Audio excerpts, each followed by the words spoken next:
Bonjour à tous et à toutes, bienvenue. Bonjour à toutes et à tous, bienvenue à notre webinaire du jour. Je vous laisse vous installer. On va commencer dans une petite minute, le temps que tout le monde puisse nous rejoindre.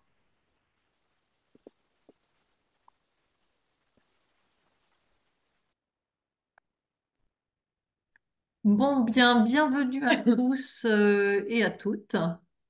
Nous allons lancer ce moment ensemble sur le coaching coactive avec une thématique aujourd'hui spécifique qu'on n'avait pas encore adressée. À quels enjeux répond le coaching professionnel aujourd'hui et en particulier peut-être avec l'approche coactive? Donc, je suis ravie d'animer ce webinaire. Je vous présenterai ensuite les experts qui sont avec nous. Avant toute chose, je voulais faire un petit temps d'inclusion. Euh, si vous pouvez partager dans le chat peut-être qui vous êtes et puis qu'est-ce qui vous a donné envie d'être avec nous aujourd'hui et peut-être comment les enjeux du coaching aujourd'hui dans les entreprises peuvent-ils vous intéresser ou vous questionner. Donc, je vous laisse partager dans le chat de manière à créer un lien déjà dans ce collectif. On préférait le faire à l'oral, mais hélas, le temps est imparti aujourd'hui à, à un temps qui est un peu réduit. Donc, allez-y, partagez et nous allons pouvoir prendre connaissance petit à petit de vos réponses. Donc, je vous informe que la session est enregistrée et que nous avons un outil d'intelligence artificielle qui est avec nous, qui nous permettra d'éditer une synthèse de la table ronde qui va avoir lieu sur ce sujet et de pouvoir vous partager ensuite cette synthèse par email. Donc, le temps que vous partagiez dans l'espace conversationnel, nous allons avancer sur la présentation. Donc, déjà, je me présente, je suis Nelly Dubout. Je co-dirige le cabinet Birds et j'ai l'immense satisfaction d'être certifiée coactive CPCC depuis le mois de juillet. Donc voilà, donc je suis une jeune certifiée et c'est vrai que c'est une méthode que j'ai rencontrée sur mon chemin il y a maintenant 1 an et demi et je prends énormément de plaisir à l'explorer de plus en plus et puis à la vivre aussi par les différentes expériences de coaching que j'ai et par l'univers aussi coactive avec mes collègues, mes pairs coactives qui sont là aujourd'hui. J'ai aujourd'hui à mes côtés Sabrina que je vais laisser te présenter. Eh bien, bonjour à toutes et à tous. Donc, je m'appelle Sabrina Pantier. Donc, je suis actuellement présidente de l'organisation Husqvarna France. Donc, Husqvarna, rapidement, en quelques chiffres. Donc, au niveau du groupe, c'est 5 milliards de chiffre d'affaires, 14 000 personnes. En France, on fait à peu près 300 millions de chiffre d'affaires. On est une marque reconnue et leader dans l'entretien des espaces verts, donc des jardins et des forêts. Et donc, nous offrons une gamme de produits portables comme des taille-haie, des souffleurs, des tronçonneuses, mais également des produits roues comme les riders, les tracteurs, et puis des robots de tonte qui sont la marque de fabrique de notre entité, puisque nous avons lancé voilà, le robot il y a 30 ans, nous l'avons créé, et donc nous sommes vraiment des spécialistes de l'innovation, pionniers dans la technologie des robots de tonte. Voilà pour la présentation d'Husqvarna, mais je suis également coach coactive. J'ai été formée aux États-Unis en 2016 et comme je sais que cette formation m'a énormément apporté dans mon leadership et continue de m'apporter au quotidien, c'était important pour moi de témoigner aujourd'hui et de vous raconter un peu mon histoire. Merci Sabrina, merci d'être avec nous. Jean-François? Merci. Bonjour à tous. Je suis ravi d'abord d'être là. Merci Nelly pour l'invitation. Comme Nelly, je suis récemment certifié coactif CPCC en 2023 et je suis actuellement coach après une carrière en ressources humaines dans différents pays. C'est un métier qui me passionne et, euh, et qui passionne aussi beaucoup de mes clients. Donc, ravi de vous faire partager mon expérience également ici avec vous tous.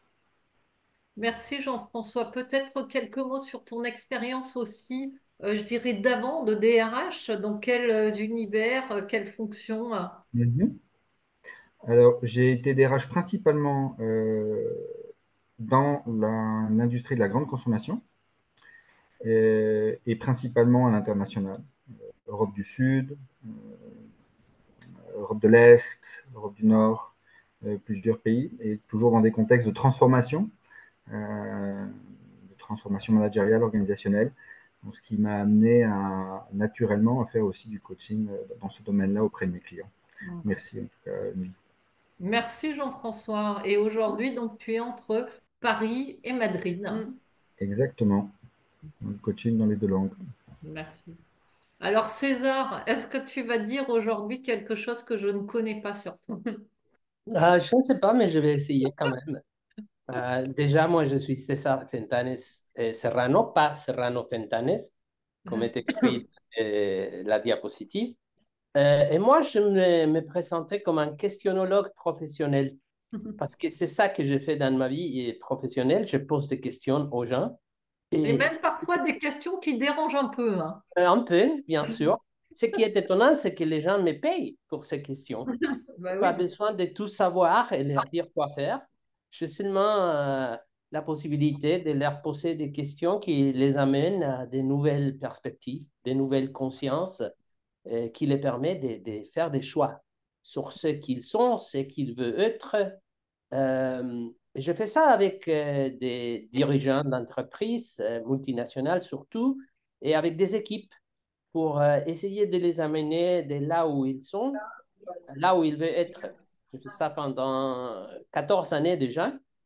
Je suis aussi partie du professorat des Coactive Training Institute et j'ai donné cette formation dans 35 pays au monde déjà, Wow. avec des résultats vraiment étonnants, tout le temps avec des très bons résultats. Merci César. Bon, bien écoutez, il est temps d'entrer dans l'univers coactive et donc on va commencer par un zoom sur finalement qu'est-ce que c'est coactive, qu'est-ce que c'est l'approche coactive. Et j'aimerais commencer par le cœur de la philosophie en fait coactive.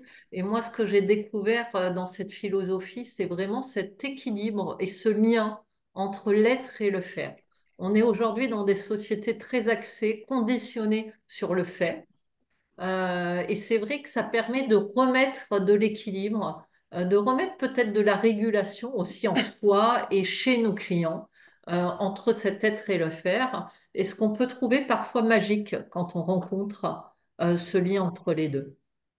Coactive, il faut savoir que c'est un institut qui a été fondé dans les années 90 hein, par trois pères fondateurs, Laura Whitworth, Karen et Henry Kinsey House. Et cet institut, aujourd'hui, on a plus de 150 000 coachs formés dans le monde entier. C'est l'école la plus importante au niveau international. C'est l'école qui a été dans la première école à être certifiée par l'ICF. Et donc, ça nous permet d'avoir un aura auprès particulièrement des groupes internationaux par rapport à cette communauté et d'avoir aussi la reconnaissance, la légitimité au niveau international.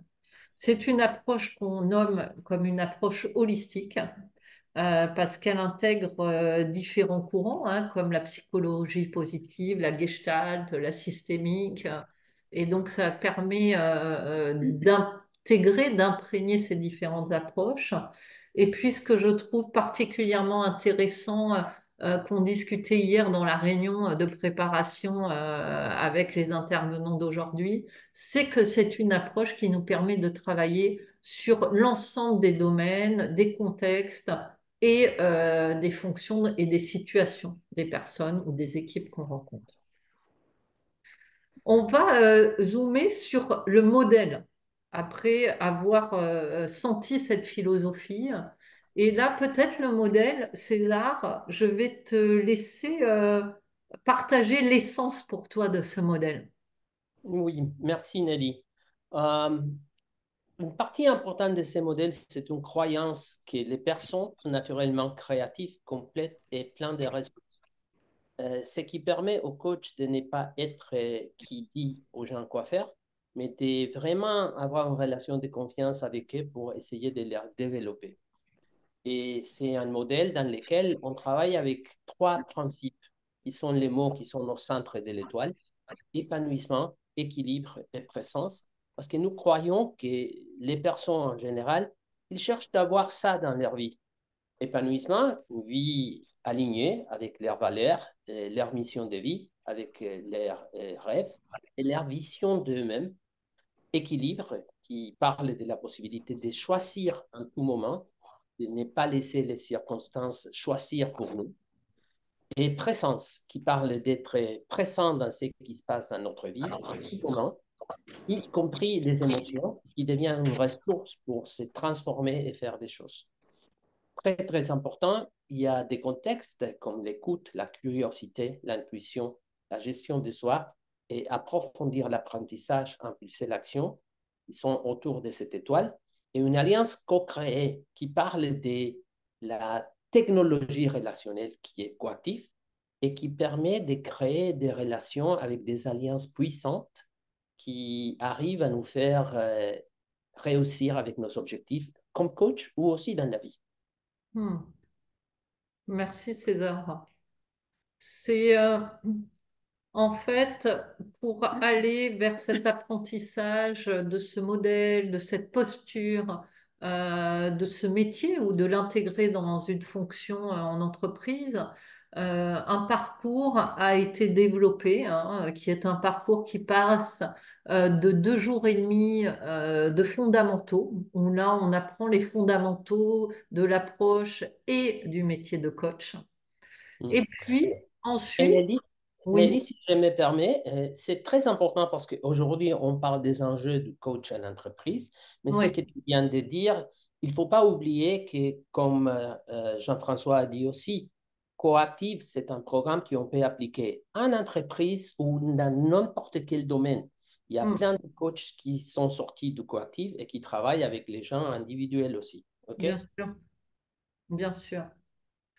Et ensuite, on va avoir un parcours de 12 jours qui est réparti sur 4 modules de 3 jours, qui permet en fait d'acquérir les différentes manières d'accompagner les personnes avec épanouissement, équilibre, process, donc présence et synergie, qui va être la fin du parcours et qui permettra ensuite d'aller ou pas vers la certification.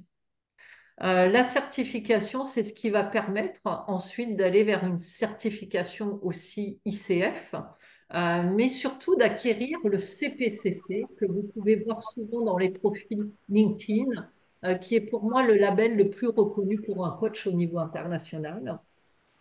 Jean-François, est-ce que tu peux, toi, nous dire quelques mots justement sur la certification? Parce que je trouve que hier, tu en parlais avec un regard éclairé.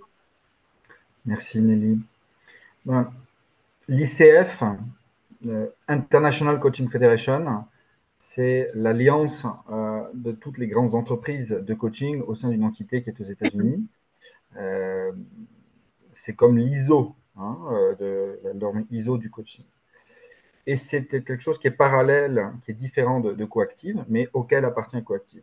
Donc, quand vous avez obtenu, à la fin de la séquence 3, le CPCC, euh, ben, vous devez passer un deuxième examen pour être reconnu ICF, pardon, International Coaching Federation. Et je dois dire qu'en comparaison avec beaucoup de collègues qui sont autour de moi, après avoir fait la certification coactive, obtenir la certification ICF a été très facile. Hein, donc, ça montre à quel point Coactive est bien placé et exigeant dans le monde de la formation pour nous permettre d'acquérir très rapidement et très facilement le label International Coaching Federation, qui, comme Nelly l'a dit, est la première entité de certification. Donc, avec les deux certifications, International Coaching Federation et CPCC, eh bien, il y a deux labels qui nous permettent de rentrer plus facilement en entreprise. Voilà. Et ça, c'est vraiment une grande caractéristique de Coactive, d'être très proche et de faciliter l'obtention du label ICF. Merci Jean-François. Nelly, je voudrais ajouter que quand on pense à un programme de coaching, c'est important d'avoir ce label ICF parce que c'est un label qui constate que c'est un programme qui a déjà une partie déontologique, éthique, Oui. et qui va avec les standards et aussi que c'est un programme qui travaille avec les compétences basiques du coach. Seulement pour complémenter ce que Jean-François vient de dire. Et, et pour compléter, excusez-moi, le fondamental, moi je me souviens de ma formation fondamentale, mais je pense que c'est le cas de tout le monde, Oui. on commence à faire du coaching le premier jour. Mm. Donc c'est une formation pratique où on vous lance dans l'eau et dans la mare le premier jour. C'est pas du tout une formation où on vous passe des slides et on vous demande de réfléchir. Je crois que dans les premières 3 heures, on fait déjà les premières simulations de coaching avec des tripartites. Donc c'est quelque chose de très concret et qui permet la transformation de la personne qui fait la formation pour être coach, aussi par beaucoup de pratique. Voilà. Merci Jean-François. S'il y a des questions, n'hésitez pas à les noter dans le chat et puis on les prendra, bien entendu, à la fin du webinaire. Donc, nous allons aller vers ce fameux regard croisé sur le sujet des enjeux du coaching aujourd'hui en entreprise. Et là, forcément, je ne vous représente pas nos experts, mais ce qui est intéressant, c'est qu'ils vont partager leur regard à la fois en tant que coach, mais aussi en tant que finalement membre ou ancien membre d'une organisation. Donc, on va lancer le sujet, hein. Quels sont les enjeux du coaching aujourd'hui en entreprise? Et je vais lancer peut-être ça avec le sujet de la compétence aujourd'hui, répondre à un sujet de compétence dans les organisations, hein. C'est le premier enjeu qu'on a identifié en réunion de préparation. Jean-François, qu'est-ce que tu peux nous en dire? Eh bien, c'est vrai que historiquement, euh, les DRH et les entreprises font appel à un coach quand il y a un gap de compétences. Cette personne-là est à 80 et on veut qu'elle soit à 100. Et le réflexe, c'est on va lui mettre un coach. Donc, c'est comme ça a été historiquement comme un sparadrap. Ça, c'est une vision extrêmement traditionnelle. Euh, Depuis des années, avec un monde qui est plus globalisé, plus agile, plus rapide, plus matriciel. On a des collaborateurs qui habitent dans beaucoup de pays, on reporte à 3 ou 4 personnes. Euh, le coaching est devenu une méthode de management et d'inspiration clé dans les entreprises. Euh, Pourquoi? Parce qu'elle parle de co-responsabilité, elle parle de prendre des décisions soi-même, elle parle de délégation, elle parle d'inspiration, elle parle de, bien évidemment, collaboration, hein, tous les thèmes que vous avez vus, elle parle d'épanouissement. Donc, tous ces thèmes qui sont aujourd'hui très forts dans les entreprises, et spécialement après le Covid, hein, on a eu des problématiques de well-being, euh, collent parfaitement avec le coaching. La question, c'est le comment. Hein, comment est-ce qu'on infuse hein, cette culture de coaching dans les entreprises et que ce ne soit pas seulement un outil qu'utilisent les directions des ressources humaines, mais quelque chose dont les managers et les leaders s'approprient et font eux-mêmes la promotion, à la fois par leur exemplarité, mais aussi en utilisant les bons outils et les bonnes méthodes. Voilà. Merci Jean-François. Alors, César, je te laisse peut-être rebondir sur ce zoom de compétences managériales. Oui.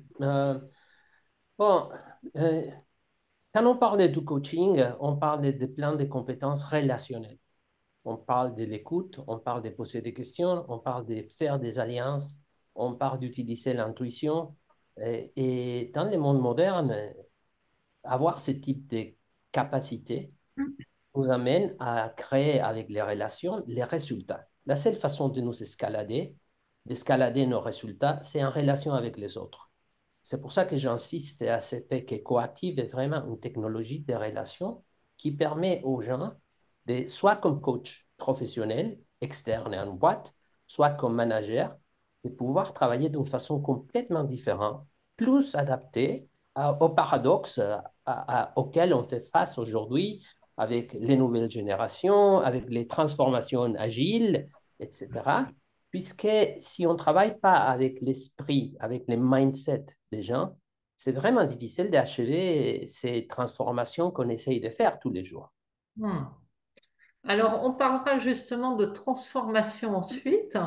Et là, ça me paraît être un sujet intéressant de voir toi, Sabrina, comment dans ton environnement, dans ton entreprise, ça se passe, ce sujet de compétences, compétences managériales, voire de compétences relationnelles dont on vient de parler. Alors c'est intéressant parce que moi, je fais vraiment le bêta-test, puisque je peux diffuser. Alors, je reprends les mots déjà de Jean-François. Jean-François, je rebondis par rapport à ce que tu as dit. Tu as parlé d'infusion. D'infuser des valeurs, d'infuser des compétences. Et clairement, je pense qu'une des clés, c'est de la formation du capitaine, parce que celui qui infuse, c'est celui, voilà, c'est comme du thé, hein. On va infuser dans l'organisation parce qu'on est aligné et un exemple pour les autres. Et je pense que la formation du dirigeant est importante. Et j'en suis la preuve. Ça a été une vraie révolution pour moi. Clairement, le modèle coactif m'a complètement transformé dans ce que j'étais en termes de soft skills, transformé dans ma capacité à gérer les émotions, dans ma capacité à anticiper les conflits et dans mes compétences de leadership, ça les a renforcées et surtout, ça les a accélérées. C'était impressionnant puisque quand je suis allée sur mon parcours de coaching, quand je suis revenue dans le monde du travail, en disant je reviens dans le business, dans ce que je sais faire, je pensais être complètement out, complètement en dehors des clous et en fait, ça a accéléré ma carrière en moins de 9 mois. J'étais déjà propulsée vice-présidente de l'organisation où je me trouvais dans la forêt noire en Allemagne. Et là, chez Husqvarna, en quelques mois, je suis passée donc de directrice France sur la partie résidentielle à présidente d'Husqvarna France en 9 mois seulement. Et je pense que je la dois à ce qui s'est passé, à la transformation en tout cas, que j'ai opérée sur le chemin que j'ai choisi. Et pour répondre à ta question, donc, puisque Nelly, puisqu'il y a également, bien évidemment, César qui a dit aussi l'écoute, l'intuition.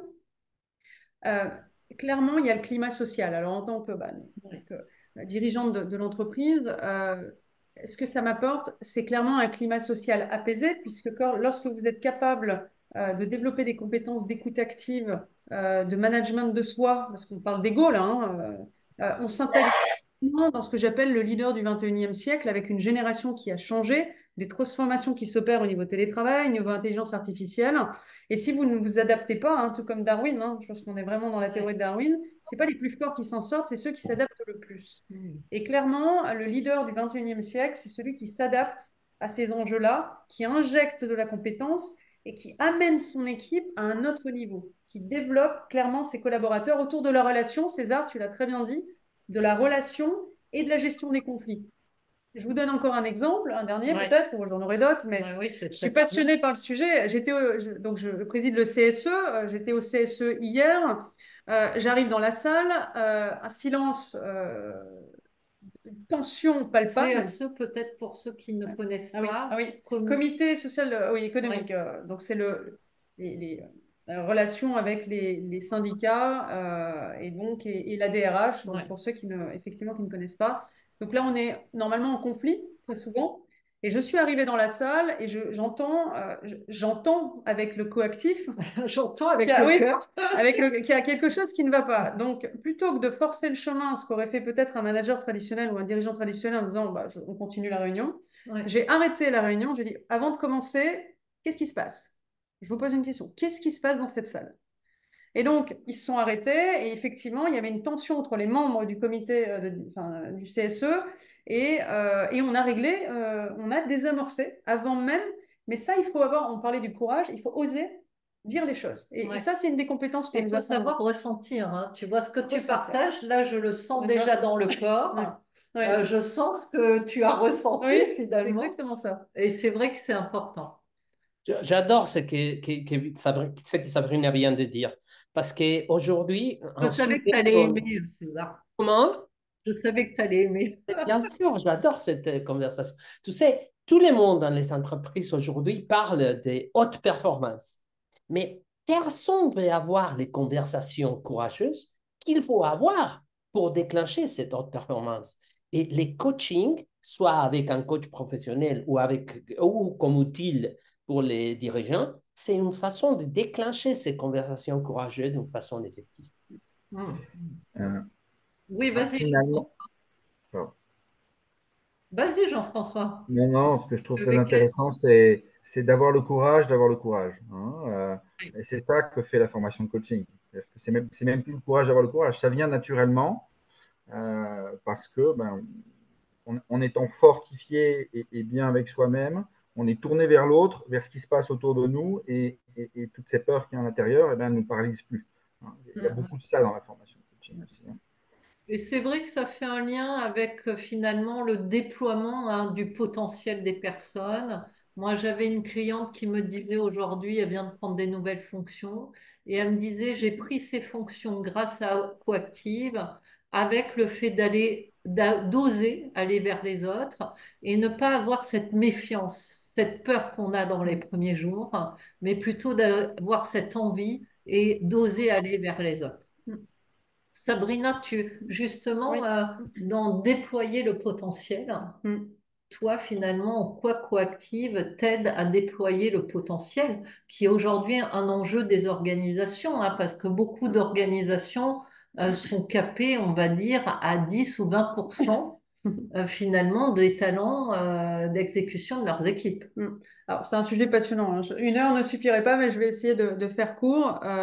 Alors, déjà, il faut l'incarner. C'est déjà la première chose.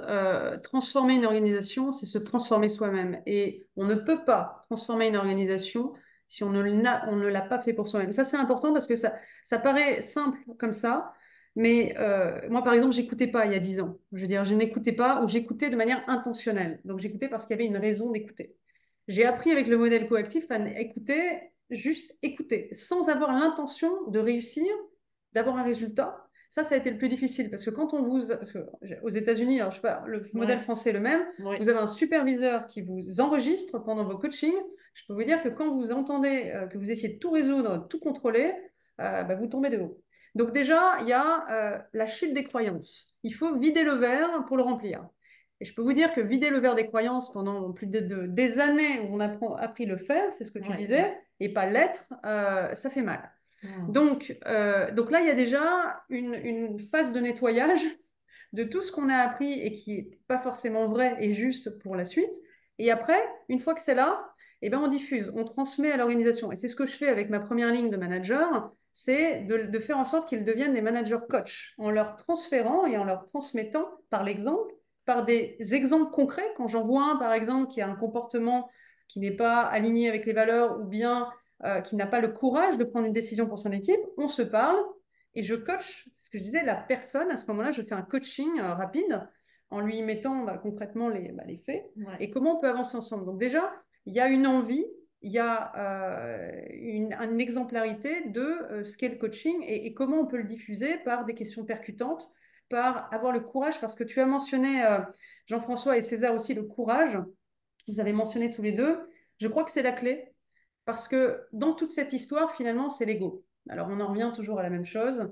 Je pense qu'on a de l'ego, hein, mais il y a deux types d'ego. Il y a déjà l'ego qui nous rabaisse en disant je ne suis pas assez en tant que dirigeant, donc il faut que je surjoue pour montrer que je sais, alors que je ne sais pas. Donc ça, c'est la première chose. Donc il y a cet ego qui nous empêche d'être qui on est et de pouvoir écouter la personne en face de nous. Et après, il y a l'ego qui va être toxique, où il faut absolument contrôler, tout contrôler, et donc on n'entend plus l'autre. Et après, voilà, il y a l'ego aussi qui nous empêche de voir, de sentir. Et j'apprends à mes équipes à ressentir. Par exemple, on fait la météo intérieure tous les lundis. Ouais. C'est un exemple bête, mais je leur dis qu'est-ce que vous ressentez. Alors au début, je peux vous dire, j'ai une équipe d'hommes en plus, principalement. Ça a dû leur faire bizarre. Ils partaient dans le passé ou dans le futur. Je dis non, non, on est dans l'instant, parce que dans le modèle coactif, on nous apprend le process, être dans le présent. Qu'est-ce que vous ressentez maintenant? Je peux vous dire que ça a été long, hein, mais là maintenant, c'est bon. Ils me demandent la météo intérieure tous les lundis, lorsque je l'oublie. Bon, donc c'est les reconnecter à leurs émotions et faire en sorte que ça se libère. Parce que quand vous faites ça, vous libérez la parole. Et vous libérez et vous créez un espace de sécurité avec vos collaborateurs qui vont eux-mêmes infuser dans l'entreprise cet espace de sécurité. Et qui développent et débloquent le potentiel. Voilà. Et on n'est plus sur des formations Excel, on est sur des formations plus haut de gamme. Bien sûr. Qui vont aller chercher l'intérieur. Merci Sabrina. Alors, à ce stade-là de l'échange, on a zoomé sur finalement le fait que le coaching répond à des enjeux de développement de compétences managériales, de climat social, de régulation finalement des conflits, de développement aussi du système relationnel dans les organisations. Et puis, on est arrivé à cet endroit où finalement, comment on développe aussi les leaders, les dirigeants pour qu'ils puissent incarner, ils puissent transférer des compétences qui vont déployer le potentiel des talents dans l'entreprise. On a eu dans la réunion de préparation un autre angle des enjeux qu'on va regarder là ensemble, c'est l'angle de la transformation. Aujourd'hui, toutes les entreprises se transforment, hein. On a des sujets de transformation comme l'IA, comme la RSE, comme des transformations qui peuvent être liées à des fusions-acquisitions. Peut-être Jean-François, comment tu peux regarder là ce sujet? Merci, merci beaucoup. C'est vrai qu'il y a beaucoup de mots aujourd'hui qui sont passés dans le vocabulaire courant. On parle de merger and acquisition, de transformation, de team building, de réorganisation, de euh, cultural fit, etc., etc. Mais ce qu'on oublie souvent, c'est que ce qui fait la transformation, c'est les hommes, hein. C'est l'adhésion à où on veut arriver. Et souvent dans les projets, il y a une ligne qui s'appelle accompagnement du changement, qui est fait pour aider les hommes. Moi, mon travail comme DRH et comme coach, ça a été d'accompagner pendant des années les leaders, les cadres dans ces transformations. Avec des discours qui viennent, c'est vraiment du siège, compétitivité, adaptation, nouveaux marchés, compétition, clients, et de les asseoir auprès de chacun pour que chacun se les approprie et se mette en marche au service du changement ou en tout cas se sentent mieux par rapport au changement. Donc il y a un vrai travail individuel mais aussi d'équipe en coaching sur comment le changement m'impacte, comment le changement nous impacte, comment je vis le changement moi-même et qu'est-ce que je peux faire moi, hein, face à un discours qui est généralement assez corporate et assez neutre. Voilà, en termes de coaching. Merci Jean-François. Donc là, on voit bien finalement tous les niveaux que ça peut adresser dans un changement, dans une transformation. César, comment tu peux réagir à ça? Je voudrais ajouter, parce que Jean-François a dit que c'est les personnes qui font les transformations. C'est vrai. Et il n'y a pas de transformation sans émotion. Je vous raconte le cas de ma tante Sylvia, qui a tenu son téléphone coquillage jusqu'aux années de Covid. Et elle a refusé complètement de changer ça, jusqu'au moment dans lequel elle s'est donné compte qu'avec le Covid, la seule façon de voir ses petits-enfants, c'était avec un autre téléphone qui permettait de le faire. Même chose pour les entreprises. On travaille beaucoup avec une boîte suisse de pharmaceutique dans laquelle on a formé 8000 personnes parce qu'eux, ils essayaient de devenir agiles, mais ils se voyaient avec l'impossibilité de le faire parce qu'il y avait des choses à développer, dont la confiance, les relations, etc., pour permettre cette transformation. Donc, dans les entreprises, cette transformation peut s'accomplir soit avec un coach externe qui le fait, soit en formant les cadres, les dirigeants, les managers pour avoir cette compétence qui peut aller vers les personnes et les aider à sentir ces émotions et développer ces façons d'être ensemble pour arriver à faire cette transformation effective. Ouais. Et comment tu vois la rencontre justement de ce système émotionnel avec aujourd'hui les sujets de transformation liés à l'intelligence artificielle? Waouh, quelle question! Ça, je ne m'attendais pas. Elle Merci. n'était pas préparée, Merci c'était de la l'adresser à question. moi. Hein? Bon, écoute, intelligence artificielle, agilité, nouvelle génération, je crois qu'on est dans un monde dans lequel il faut de plus en plus pouvoir accepter que les situations sont plus complexes que 1 ou 0, noir ou blanc. Ouais. Et c'est ça qui aussi on peut développer avec un mindset de coaching dans lequel on peut voir que plusieurs choses peuvent exister en même temps et qu'on peut se focaliser sur un ou l'autre et essayer de les travailler d'une façon plus harmonieuse, disons. Hmm. C'est vrai que ce qui me vient là, c'est que finalement, aujourd'hui, la compétence de coaching, qu'elle soit amenée par un coach ou par quelqu'un dans l'entreprise, elle permet de travailler le terreau, le socle, qui va permettre d'aller à l'organisation et au collectif dans l'organisation vers des nouveaux sujets de manière sereine. Hmm. Sabrina, comment ça émerge Alors, il y a là, plein de choses qui ce émergent. stade de l'échange? Moi, quand j'entends César et Jean-François, effectivement, il y a plein de choses qui me viennent. Alors déjà, je suis d'accord, César, il faut soit un coach extérieur, soit et les deux, et des dirigeants qui ensuite deviennent des coachs eux-mêmes, on va dire, enfin, et qui puissent transmettre à toute l'organisation. Mais vous savez, quand on arrive, déjà le leadership, pour moi, la définition, c'est simple, c'est servir sans se servir ni s'asservir. Donc c'est ce juste équilibre. On n'est pas là pour se minimiser ou en tout cas subir. On est là pour donner de l'autonomie aux équipes, les faire grandir, pour trouver cet équilibre entre servir et ne pas être asservi par rapport à ça, mais ne pas non plus être dans un leadership, je dirais, autoritaire, contraignant, toxique, qui ne font pas avancer les équipes.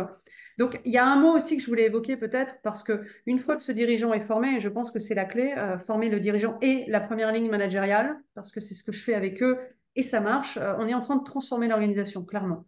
Parce que lorsque vous coachez et que vous mettez à la tête de chaque département des personnes qui ont ces valeurs humaines, humanistes, qui écoutent, qui apprennent à écouter, déjà, ils vont élever, on va dire, les compétences de chacun, ils vont redonner de la compétence à l'autre, ils vont déléguer. Donc, il va y avoir un cercle vertueux qui va se créer et qui va s'infuser. C'est exactement, moi j'aimais bien l'image de Jean-François, on est dans de l'infusion qui est naturelle, c'est-à-dire qu'il y a plus, on se force plus.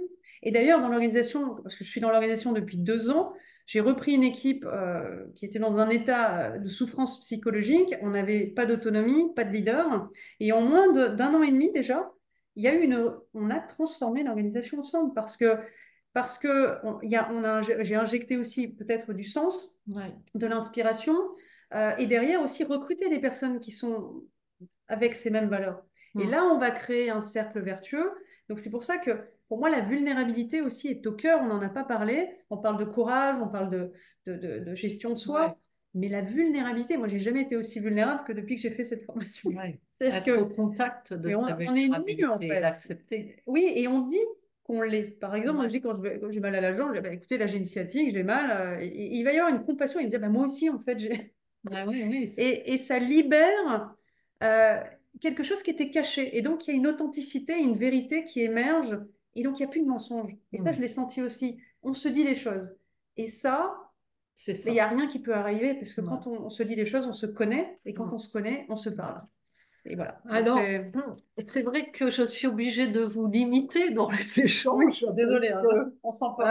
on va ouvrir, je dirais, la parole à nos invités aussi aujourd'hui. On va prendre leurs questions. J'aimerais juste vous partager quelque chose là qui vient en conclusion de ce regard croisé. C'est que Coactive, il y a quelque chose qui est au centre, au cœur de Coactive, c'est que son cœur est ouvert et son cœur reste ouvert. Et je pense que l'une des ambitions de Coactive et des personnes qu'on est, hein, certifiées par Coactive, c'est de remettre ou de mettre le cœur au centre des organisations.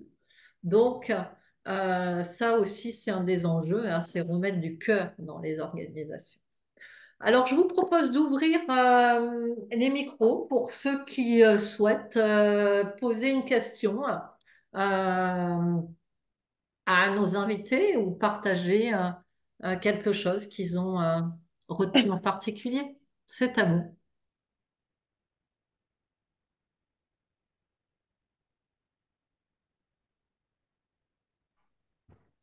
Je vais me lancer. Bonjour à Merci, tous. Jean-Luc. Bonjour Nelly, bonjour à tous. Bonjour. Donc j'ai eu la chance de t'avoir comme formatrice sur la formation ORS, sur la systémie, et avec plein d'autres collègues. Et je retrouve beaucoup de choses qui ont été dites là aujourd'hui dans cette approche justement avec la gestion des émotions. Alors que pourrait m'apporter de plus une formation justement coactive par rapport à ce que j'ai pu vivre et apprendre par ORSC?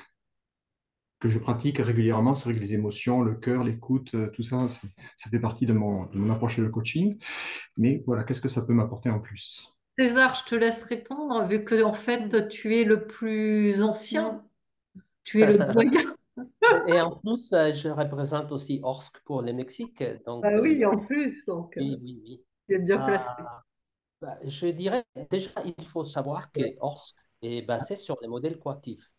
César, peut-être qu'il faut préciser ce que c'est ORSC, parce que tout le monde ne sait pas ce que veut dire les quatre lettres. Excusez-moi hein, Merci, pour l'interruption. merci Jean-François. ORSC, ça veut dire Organizational and Relationship Systems Coaching. C'est une approche au coaching systémique qui en fait est basée sur les modèles coactifs. Et je crois que pour les cas des gens qui sont formés dans un coaching systémique, il y a plein de choses qui s'appliquent à l'individuel, puisque le premier système, c'est nous-mêmes. Donc, plein des outils de ORSC sont applicables au coaching individuel. Mais pour ceux qui cherchent d'aller un peu plus loin, approfondir un peu plus sur la partie des émotions, des perspectives, des choix, etc., mission de vie, il y a plein de choses qui peuvent complémenter des trois façons différentes, comment on peut faire coaching à l'individuel et aussi amener ces outils à la systémique. Merci. Une autre question?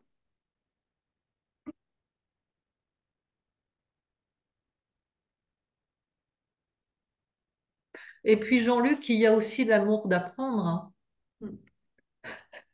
Ce que je dis sur l'apprentissage, l'apprenti qui devient sage. Il faut jamais arrêter. Une autre question qui nous vient? Oui. Moi, j'en avais une. Ah, avec plaisir, moi, Mira. Du coup, on parle beaucoup du coaching dans le cadre du leadership quand on est déjà intégré dans une entreprise et en poste. Qu'en est-il? Quelle est votre perspective sur des gens qui veulent se lancer dans ce métier euh, individuellement, en fait, en auto-entrepreneur? Je crois que ça, c'est un des avantages des modèles coactifs. C'est à la personne qui se forme de décider comment appliquer tous ces apprentissages. La plupart des gens qui sont formés au coactif deviennent des coachs individuels, soit qui travaillent en entreprise ou qui travaillent avec les gens individuellement pour les aider à développer ces projets, à changer les choses dans leur vie personnelle, etc. Ça, c'est possible parce que les modèles coactifs travaillent sur les personnes. Ce n'est pas un modèle qui travaille sur les dirigeants ou sur les enfants spécifiquement. On peut utiliser ça partout. Ce sont des compétences universelles qu'on peut appliquer comme coach puisqu'on travaille avec les personnes, justement. Et ce que je trouve intéressant, c'est l'expérience de Sabrina qui dit que voilà, ensuite elle est revenue en entreprise et finalement, ça a démultiplié sa carrière.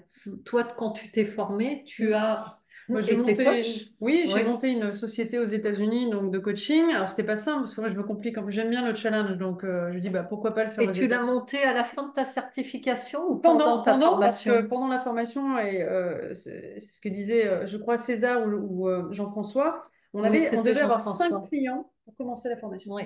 Avant même de commencer, on doit avoir La 5 clients. certification. Oui, la certification. Oui, oui. Exactement. Après les 14 jours et demi de formation. Et donc, je suis restée 1 an, moi, aux États-Unis pour me former au Coactive. Donc, j'ai passé 1 an avec eux, même si bon, on avait des modules différents.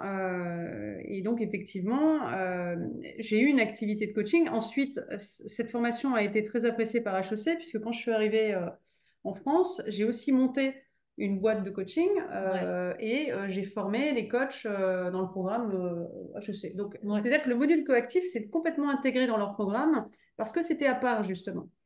Et ce que disait Jean-François aussi sur l'historique, ce qui est intéressant de discuter avec les Américains aussi, c'est qu'ils nous expliquent, je ne sais pas si c'est vrai, mais que les fondateurs auraient été très proches de ceux qui ont fondé l'ICF et qu'ils auraient fait des réunions ensemble pour leur donner les critères qui étaient importants parce que c'était une formation de référence. C'était le premier programme certifié par l'ICF. Et c'est vrai que quand je suis arrivée en France, je me suis formée, je suis arrivée, justement, j'ai passé l'ACC C'était déjà fait. Il fallait juste répondre à un questionnaire, mais tout le parcours pendant 1 an avait été fait, il était clair. Et ça, c'est vrai que c'était un gain de temps énorme. Bon, il y avait eu du travail quand même, mais voilà, moi je pense que j'ai aussi vécu ça. C'est-à-dire que j'ai vécu cette phase où on a notre certification et on fait ce qu'on veut. Finalement, on est autonome. On peut former des organisations, on coach des organisations, on peut se lancer dans la formation et on peut coacher individuellement. Mais ce qui est intéressant, c'est que là, vu qu'on est une petite communauté en France, je dirais établie en France, il y a beaucoup, je trouve, d'entraide, où en fait, on se met sur des clients, sur des projets un peu ensemble, et il y a quelque chose qui se passe aussi dans cette émulation de communauté. Je voudrais ajouter, spécifiquement pour la question de Mounira, de développer sa pratique. Dans les programmes, on peut voir comme si on avait des programmes en même temps. D'un côté, on apprend à utiliser les modèles et les outils comme coach. D'un autre côté, on est en train de travailler sur nous-mêmes. Et plein de personnes utilisent cette partie pour développer aussi leur futur professionnel, les pratiques, etc. Puisqu'on va avoir plein des opportunités d'être coachés nous-mêmes sur les sujets qu'on Donc, c'est une possibilité. Et il y a plein aussi de possibilités d'être mentoré par des coachs professionnels quand on fait la certification. Ouais. Merci César. Juste pour rajouter, vraiment d'accord avec tout ce qui a été dit et pour rebondir sur la formation. On pleure tellement pendant la formation, parce qu'on se transforme soi-même, que ça crée des liens avec les gens. Donc moi, j'ai gardé des liens très étroits avec mes compagnons de promotion et on sait tout de la vie des gens avec lesquels on s'est certifié. Parce qu'évidemment, on se fait du coaching à soi-même, donc on parle des histoires de famille, des histoires de travail, etc. Donc, pour rebondir sur ton point, Nelly, il y a une communauté, une solidarité qui s'exerce automatiquement parce qu'on a vécu toutes ces émotions ensemble. Et ça, je trouve que c'est très fort. D'où l'importance, pour moi, c'est vrai que bon, il y a pas mal, je dirais, d'échanges sur le fait de faire une formation distancielle ou présentielle. Et c'est vrai que nous, en France, bon, on a décidé de faire du présentiel, même s'il y en a certains qui font parfois un module en distanciel parce qu'ils ne peuvent pas être présents ou pour X raisons, hein. Mais c'est important d'être en présentiel par rapport à, à cette sphère émotionnelle et de ressenti, quoi. On le développe différemment. Et vous n'êtes pas obligé de pleurer, hein? Moi, j'ai Mais pleuré. ça fait tellement de bien. Moi, j'ai pleuré plein de fois. Moi aussi. Ça fait tellement de bien. Merci. Une autre question? Oui. Alors, Il est en mute. Alexandre, tu avais une question? Ah Ah, non, tu faisais un coucou, tout simplement. Ok, bon, bah, si on a fait le tour des questions, c'est super. Je voulais, pour finir, vous partager les prochaines dates pour nos différents modules, hein. Donc, il y a le parcours standard de formation de 14 jours et demi. Vous voyez les dates s'afficher. Vous avez la formation exécutive les 22 et 23 novembre, hein, qui permet vraiment d'acquérir là, des compétences pour tout ce qui est formalité, outillage du coaching en entreprise. Donc faire un accord de coaching, déployé par rapport à un débriefing, par exemple, de 361 coaching, et bien d'autres choses. On a la Et qui, certification. et qui est une formation pour des coachs déjà formés, même dans n'importe quelle méthodologie, mais pour coachs qui sont déjà formés. La certification qui aujourd'hui est complète pour 2024, les dates sont à venir pour 2025. Et puis le leadership experience, les 3 jours en fait d'exploration du leadership et de son leader intérieur, où là c'est les 2, 3, 4 octobre. Donc voici, je vous remercie, je remercie surtout mes invités experts, où j'ai adoré cet échange, hein, sur les enjeux du coaching. On aurait pu aller bien plus loin, oui. mais je pense que déjà, on a eu là un beau panorama d'échange pour nos invités. Et puis, vous avez les points de contact ici présents. Si vous voulez des informations, si vous avez besoin de nous contacter, on est bien sûr là. Et on peut vous recevoir aussi au bureau avec grand plaisir pour un petit café, pour échanger sur un point ou un autre.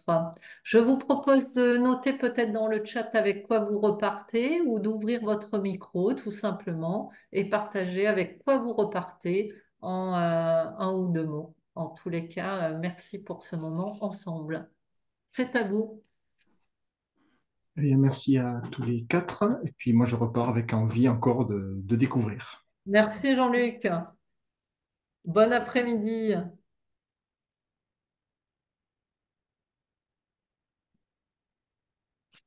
Alors moi, juste pour bonjour à tous, juste pour partager, vous m'entendez bien? Oui, Oui, bonjour. Oui, bonjour, je suis Adriano.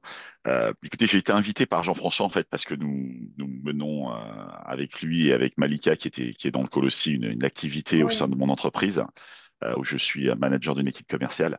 Et je vous avoue que je ne savais pas quoi trop à m'attendre parce que Jean-François m'avait rien dit. Donc il m'a dit ah, viens c'était écouter. la surprise.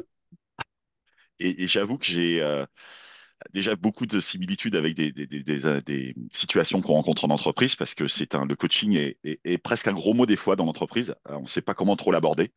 Et je vous avoue que le top-down qui a été exprimé par Sabrina, pour moi, il est déjà paru essentiel avant, mais il me conforte dans l'idée que ça vient d'en haut pour dynamiser cette infusion, comme l'a dit Jean-François.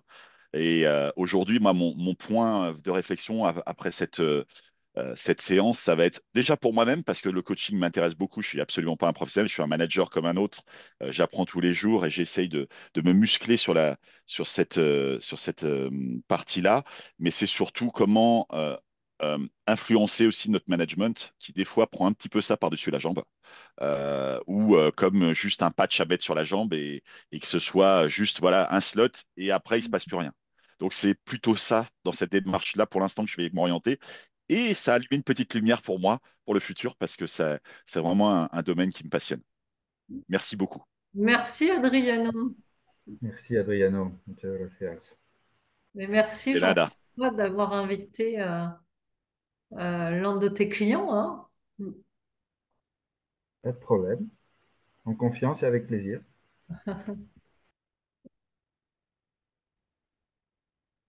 Très bien. Est-ce que quelqu'un veut partager avec quoi il repart? D'autres?